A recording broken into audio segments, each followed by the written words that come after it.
morning, everyone.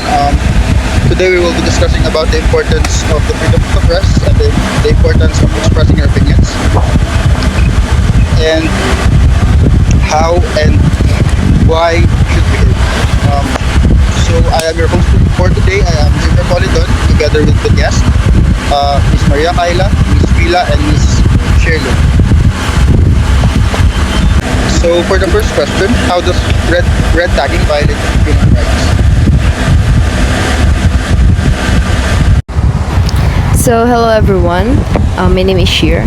For the past years, red tagging has become an alarming issue due to the amounts of victims it has marked to the eyes of the citizens. Merely, it steers the ideology of human rights as it targets the right to freely express ourselves whether we agree on something, like the current governing administration, or not.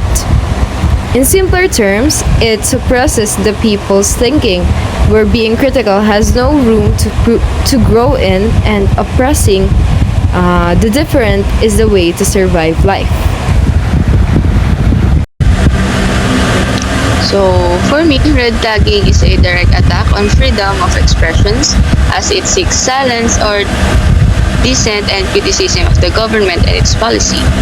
So, by labeling individuals or groups of people as communist, it is the government is essentially accusing them of being subversives or enemies of the state.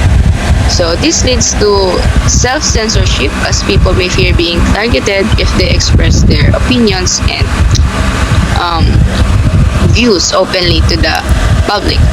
And also, I think red tagging discourage people from participating in peaceful assemblies like protests and rallies because they are fear of being labeled as communist, and this may lead that they will less likely to exercise their right to freedom of peaceful assembly. Good, I agree. What about you, Miss Kaila? So I agree with Ms. Shear and Ms. Willa that red tagging is, for the most part, a violation of freedom of expression. But I would like to focus on the positive. I remember reading an article by the Human Rights Foundation where it said red tagging is used as a license to kill. Besides that, the government uses red tag. The government, the government uses red tagging as an excuse to detain those who they falsely accuse as communists or terrorists for simply expressing their freedom of speech. So when you look at the bigger picture nga, ang red tagging ay violation na rin ng right to life and liberty. I agree, no, most of the people ngayon, even the journalists, natatakot na mag-speak out and mag-voice out ng kanilang opinion kasi natatakot silang ma-red tag and bakit ito na-refer, no? For the second question, how does media ownership and consolidation affect the diversity of voices in the media? Miss Kyla? So, ayun nga, as the word consolidation implies sa media ownership consolidation, it refers to how only the same people, the same group of people own the media company. Siyempre, people have their biases, and as much as ayaw natin na madala yung biases ng the media outlet, mangyayari siya, lalo na nga at the same people or people with the same political alignments lang yung may-ari ng media companies. So, dahil nga sa bias na yun, especially for those na may political affiliations, for example na nga lang, yung pro-Marcos na SMNI and yung kay Romualdez na Philippine Collective Media Corporation, makakompromise yung diversity ng voices sa media. What about you, Miss Villa? Okay, so because of media ownership consideration, the rise of fake news and disinformation takes place very frequently. And this is because there are fewer outlets that are able to fact-check information and provide accurate reporting, since yung mga big companies is binibili yung mga small companies. And ayun nga, nag-merge sila, and that company was may pagmamayari ng matataas na tao.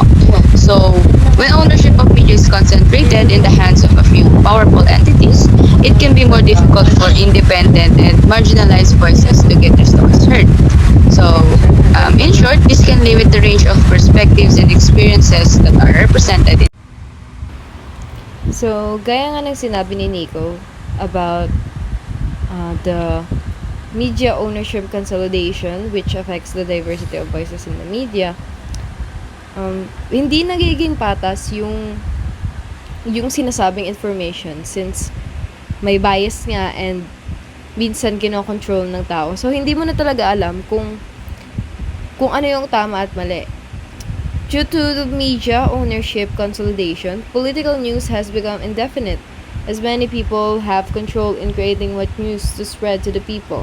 The information being disseminated is highly managed and trapped into the four corners of those in control, and the diversity of voices in media would be captivated from the reality of what truly is happening in the outside world, where different lives and perspectives are overshadowing each other. I agree, and also to add on that, pag sobrang concentrated yung population ng media, isa lang yung may-ari, there's a high possibility na pamanipulate yung information at ayun nga, mag-spread fake news. And for the last question, how concerning are online threats and in what ways do they affect the people?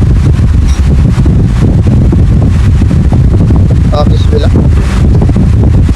Okay, so for me naman, online threats to the media in the Philippines are a serious concern that can have a chilling effect on freedom of speech and expression, as I said earlier. And this affect not only the journalist itself, but also the public, because when a journalist is afraid to report the unimportant issue, the public will be less informed about what truly is happening in our country or our nation. And this leads to a decline in civic engagement and weakening of democracy. How about you, Miss Maria Kyle?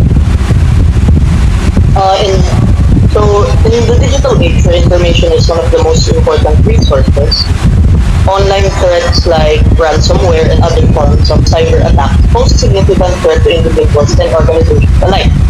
Again, due to the fact now that we're living in the digital age, people's personal information is usually saved through technology. So people with bad intentions could use this information against others. Example na lang is how they could be used against those who speak out their concerns about the government.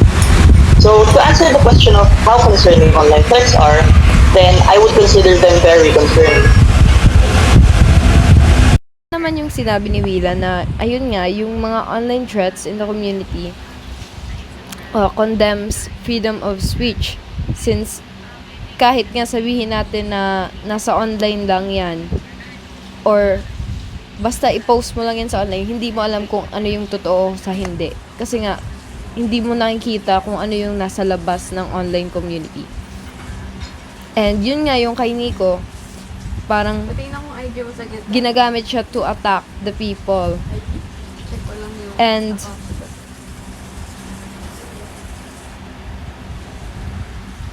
tina-target nga yung mga taong nag-speak up since marami nang lumalaban, and ginagamit yung voice nila to be or to use their part in a democratic country, since ayun nga, I have mentioned democratic country, which means that the people also have the power to speak up for themselves when they have concerns.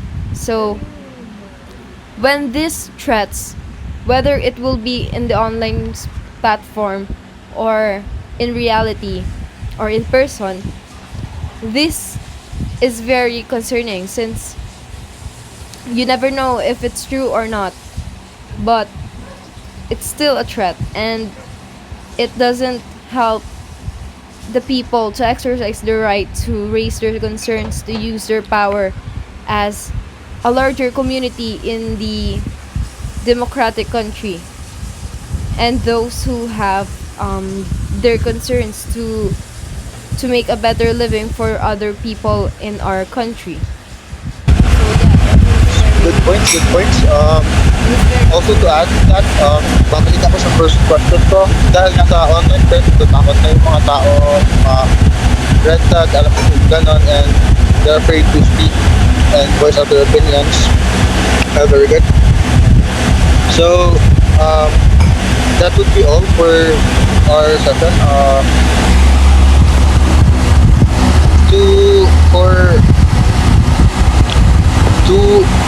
To to conclude, I just want to say that it is important and essential to have a freedom in expression, to be able to voice out our opinions, because a society that doesn't let your voices be heard isn't a healthy society but a sick one.